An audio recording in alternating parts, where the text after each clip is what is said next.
inawat ni Pangulong Ferdinand Bongbong Marcos Jr. ang pagsusulong ng Kamara de Representantes sa Charter Change, CHACHA, sa pamamagitan ng People's Initiative.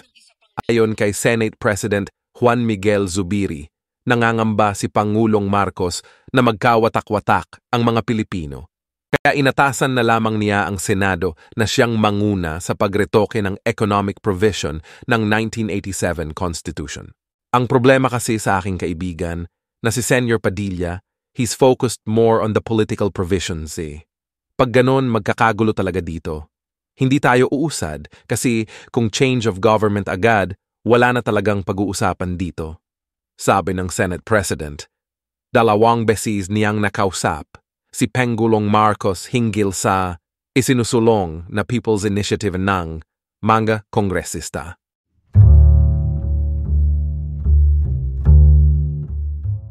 Bakit pa ho na-dismiss ang kaso ni Franz Castro laban kay FPRRD? Yung kasong po yan ay para sa grave threats. At ang demanda po ni Franz Castro ay dahil nga dun sa episode ng Gikan sa Masa kung saan kinuwento ni FPRRD yung usapan niya kay VP Sara, yung anak niya, no? Kung paano daw gamitin ng intelligence fund. At ang sabi niya, talagang dapat yung intelligence fund na yan ginagamit laban sa mga kalaban ng taong bayan, yung teroristang CPP-NPA, nakabahagi si Franz Castro. So, yan yung konteksto ng sinabi ni Presidente. At ang sabi ni Franz Castro, binantaan daw ang buhay niya. Sang-ayon po ako sa dismissal, obviously. No? Bakit po? Kasi hindi naman lahat po ng pananalita ay dapat maging kriminal. Bakit? Kasi unang-una, nasa saligang batas po natin yan, nasa Bill of Rights, yung kalayaan ng malayang pananalita. Hindi po lahat ng salita dapat maparusahan. In fact, lahat ng parusa na ipapataw dahil lang mga salita, yan po ay mayroong presumption of unconstitutionality. Pero alam nyo, ang pagbanta, hindi lang sa salita. Dalawa po yung rinirequire ng batas. Yung actus reus, mga salitang binikas, at saka yung mens rea, yung mental intent. Intensyon na nagsasalita na takutin ang isang tao na magkakaroon siya ng banta sa buhay niya kapag dahil nga doon sa sinasabi ng nagsasalita. So kinakailangan merong mental intention na manakot na pinagbabantaan ang buhay ng iba. Yan po ang grave threats. Maski napakababa ng ebidensya na rini-require pagdating sa piskalya, probable cause lang. At ang definition ng probable cause ay likelihood na meron kang krimen na nangyari at yung nasasakdal ay siya nga sigurong gumawa ng krimen na yon, kinakailangan mapatunayan yung actus reus at saka yung mens rea. Sabi ng piskal, wala talagang mens rea, wala talagang intention. Number one, ang konteksto, hindi naman niya pinagbantaan si Franz Castro diretsyo. Iba yung pagbabantaan, ikaw Franz Castro, papatayin kita. Hindi ganun eh. Ang ginawa ni PRRD, kinuwento niya yung usapan nila ni VP Sara.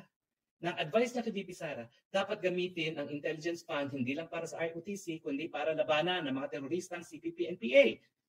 Hindi po tayo mapagbibintangan ng fake news kapag sinabi natin na terorista ang CPP-NPA dahil binansagan sila ng terorista ng Amerika, ng EU at ng gobyerno ng Pilipinas. Dahil talaga namang terorista sila.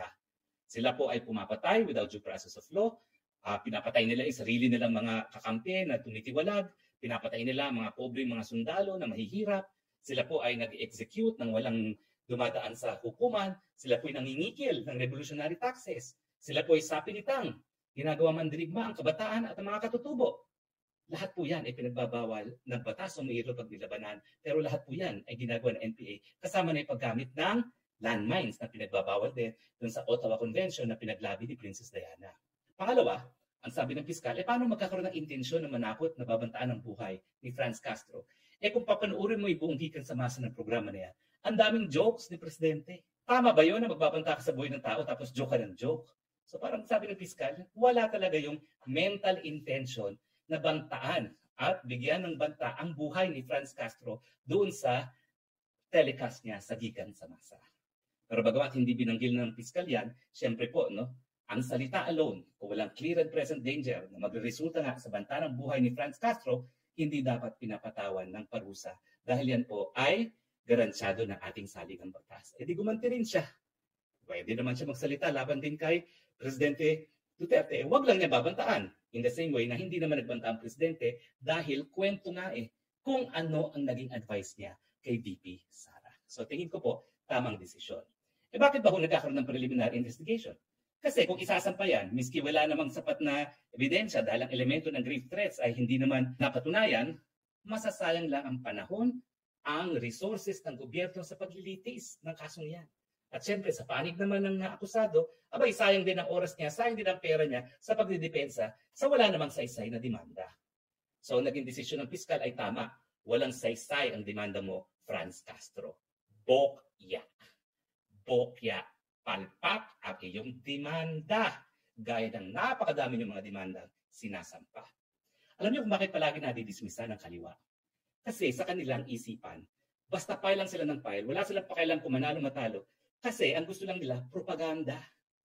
Final ang kasong yan para magalit ang taong bayan laban kay dating Presidente Duterte. Binabantaan ako, kababae kong tao, kongresista ako. Ayun, tumakbo sa mga kasama niya sa kongreso. Binantaan ako, pag binantaan ako, binantaan ang buong kongreso.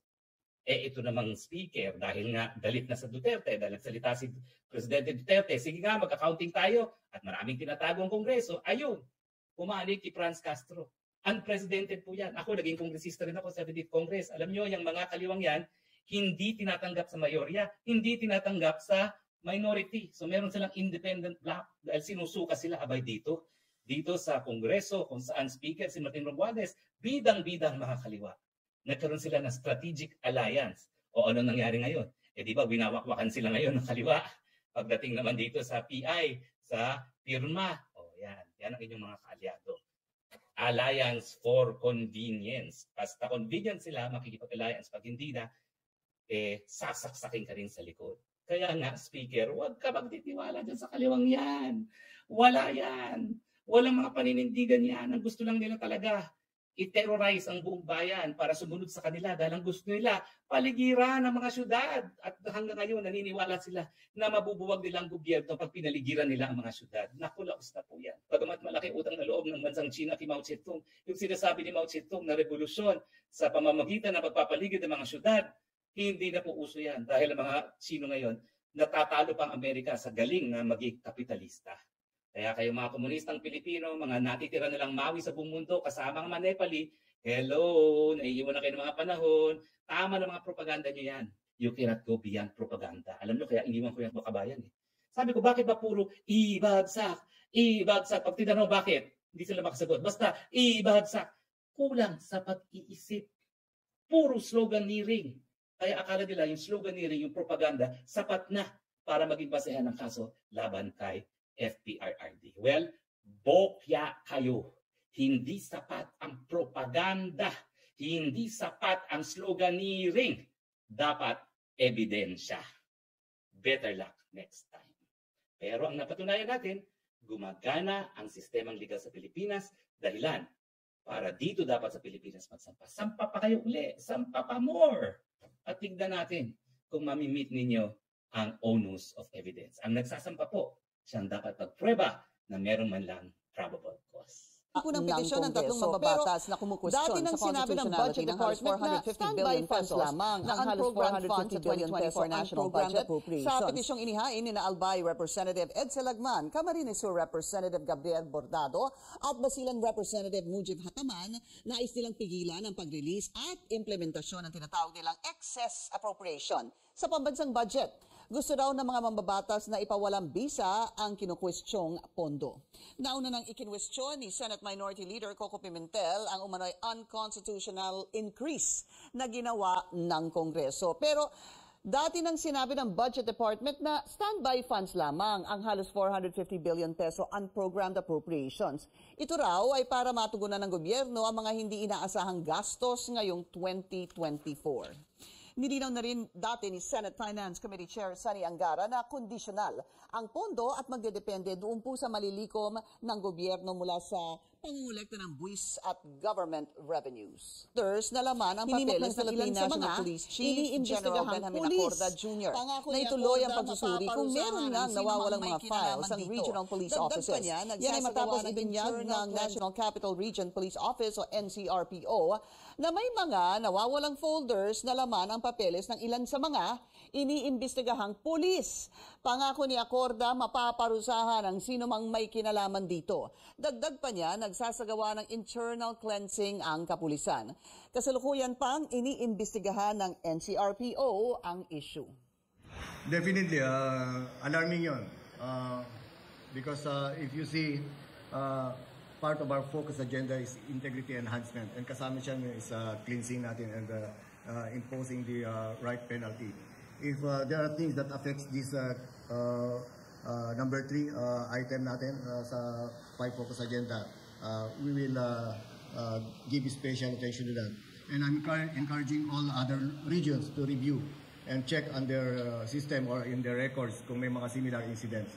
And I commend, for the matter, I commend the efforts of NCRPO because na laman discipline ang is papeles very ng ilan important. sa mga iniimbestigahan pulis.